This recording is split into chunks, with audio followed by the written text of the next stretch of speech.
sometimes in our life, when we doubt the power of God, sometimes mag-give up kita. But the brothers and sisters, each and every one of us, we have different stories of conversion. Conversion to a new life.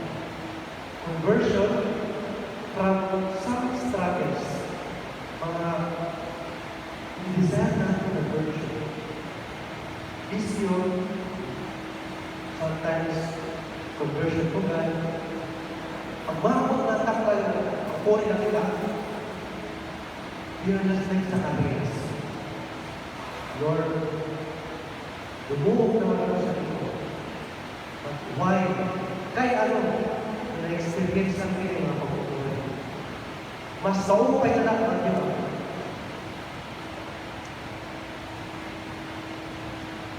And dear brothers and sisters, may mga takot kinapuli, sumagi na yung experience. But today, we are reminded that the power of God is incomparable to the power of God. Diyan ang isang pagpunta sa Ginoo. We are called to transcend, to look beyond, to make an extra mile, para hindi na daw matagal sa grasya o mag-encounter natin that which we desire. Just like sa Zacchaeus, he doubted, paano maging posible? Lagas na ako, nalipasan na kami ng panahon. But you brothers and sisters in Christ, the power of God is incomparable. Take note that the two mga babae mo at verse 3 ng Samson si Isabel. After a while, he could see the giant na kundi na ikapat kasarap sa genealogy, sa linyari ng Kristo. Ito na linyari na kundi na direction na nakapag-achieve the greatest blessed Lord Almighty, the coming of Jesus. In our life, when we doubt sa mga many conversions, in these struggles, we doubt the power of God. We are called to ask for His grace. Sometimes we forget to acknowledge God's grace. Because when we acknowledge God's grace in our life, God will surely open our hearts so that we can enter. We can diminish the doubt of the experience. At alam kita, we are undergoing different conversions. Lord, the Spirit of God at the end of the day. Kaya sabi pa nila, San Tomas, St. Thomas of Aquinas, he has this ordo amoris, the order of love. God first loved us, and then we are called to love others. Not the way, not love to others will lead us to the love of God.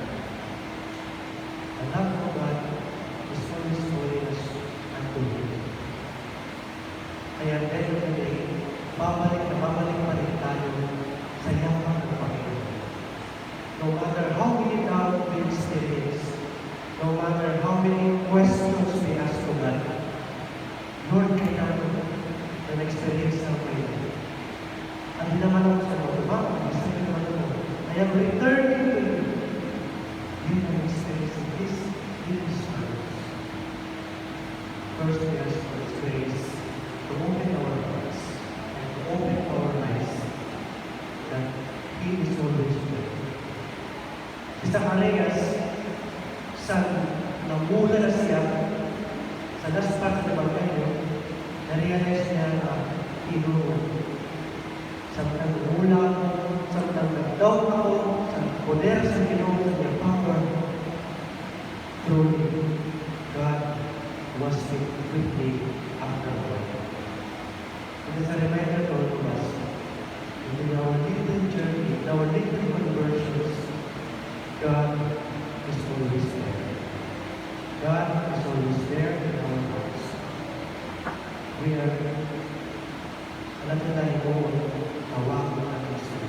Pangaroon at grasya na makita natin ang wisdom behind this service. We look at Mary. Itanong sa malis ang isang sa iyang mabuhay. Diri, madali, ang iyang ginagawa. Pero she put her trust to God. From the womb of Jesus, she witnessed everything. Sorrows, happiness, pain, sufferings. And she remained. Nagpadayon siya sa pagtapos sa Panginoon. Tinawag na kinakalaan. It is a reminder to all of us to put our trust to God. We trust everything. May little, isang God na hindi ko itanapin. If we just put our trust to God, God will surely open our hearts. God will surely allow us to see Him that He is with us all throughout.